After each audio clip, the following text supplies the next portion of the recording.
STEM. The definition of the acronym is pretty straightforward. It stands for science, technology, engineering, and math. I know when I was in elementary and secondary school, a lot of us asked, when exactly in our lives would we use geometry or trigonometry? Or we wondered why we actually needed to make something bubble up in a beaker during chemistry.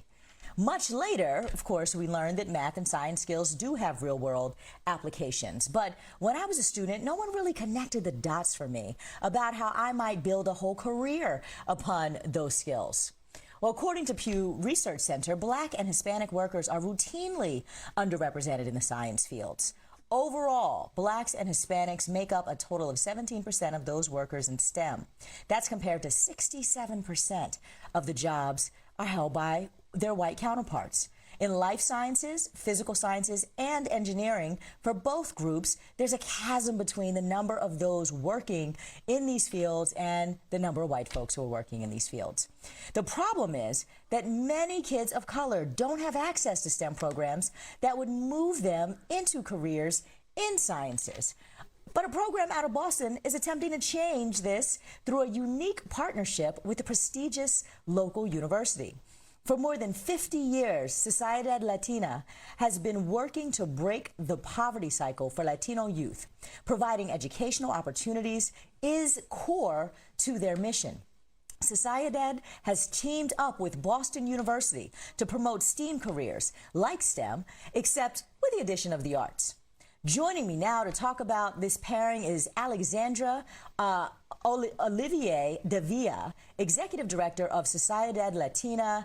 Alexandra, welcome to Amplified. I have to start by saying, Boston, awesome election of a new mayor there, is pretty diverse, but it's also actually still pretty segregated. So how are you navigating that landscape and that challenge as you work with kids who might not have access to the best educational programs simply because of where they live?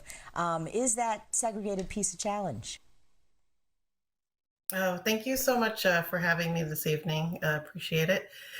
Yes, Boston continues to be very segregated. I actually moved here in middle school and definitely felt racism for the first time in my life. I think we try to navigate those spaces by understanding that we're in those spaces as adults, by making sure that we are having a voice in whatever meetings we're in, whatever dynamics are happening. And then the other piece is we're really beyond just providing a STEM program, which we call STEAM with adding arts. We're also within the program teaching young people about how to identify issues that are happening. We talk about race, we talk about racism, we talk about culture, we talk about cultural identity, and we again really focus on social justice because we feel that we will not be able to make any changes if we look at the Latin community and we see the underrepresentation. We can't make changes until young people are in those spaces, and to get in those spaces, they need to know how to figure out the problem and solve it in their community and be part of that. Well, back up a bit and talk a little bit more about your collaboration with Boston University and the STEAM program, because you're doing something really cool there, and you're providing both the school support and support to the family. So tell us a little bit about what that looks like. Yeah, I mean, we're really fortunate. We have a lot of amazing partners in our organization, and one of them is Boston University. I think this is an example of really pooling your resources to really just provide programming, provide opportunities for young people. Like you mentioned, there are not opportunities for these young people to get free STEM program. Our program is free to young people in middle school. We are working with Boston University. They bring their expertise around designing. We've been designing together something called MyCap, which is my career advancement plan.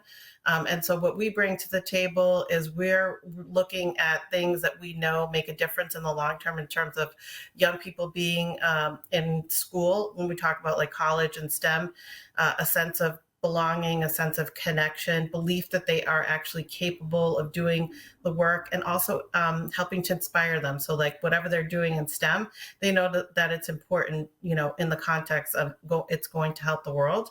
So our relationship with BU is, again, that they're bringing that expertise around my cap, and they're getting real-time input from our young people to design that. And we actually will be sharing that with all of the Boston public schools, all of the middle schools, that what we're designing right now.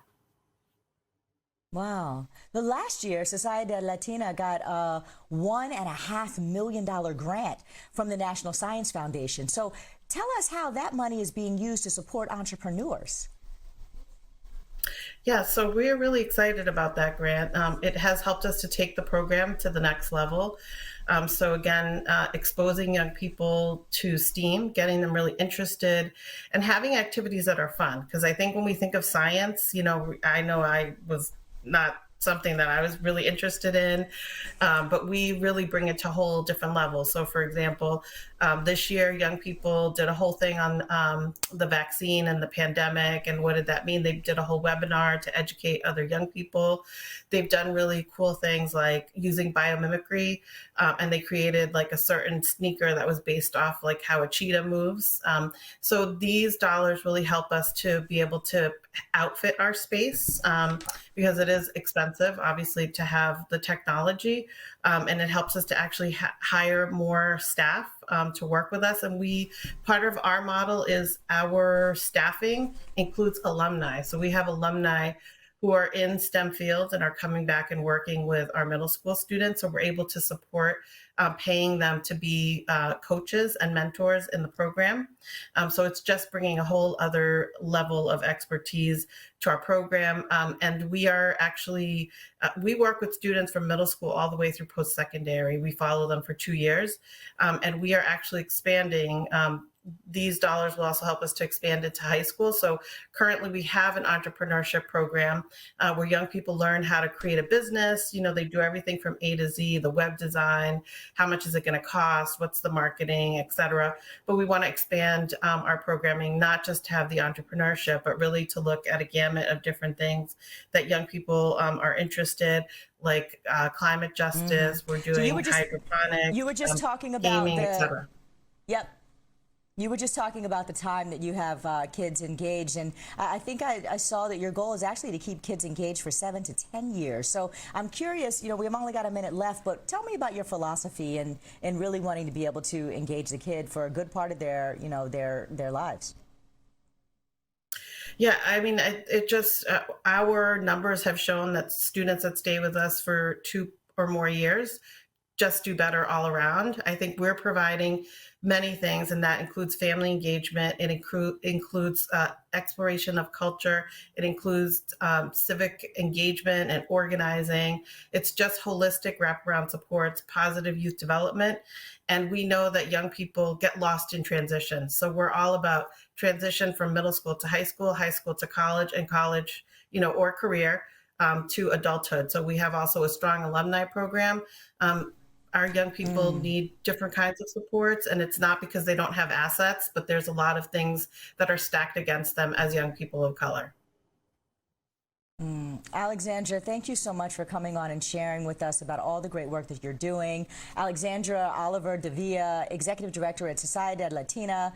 This has been a really interesting conversation. We should have more about STEM and STEAM, so we'll keep following the work that you're doing. And thank you for bringing it to us tonight.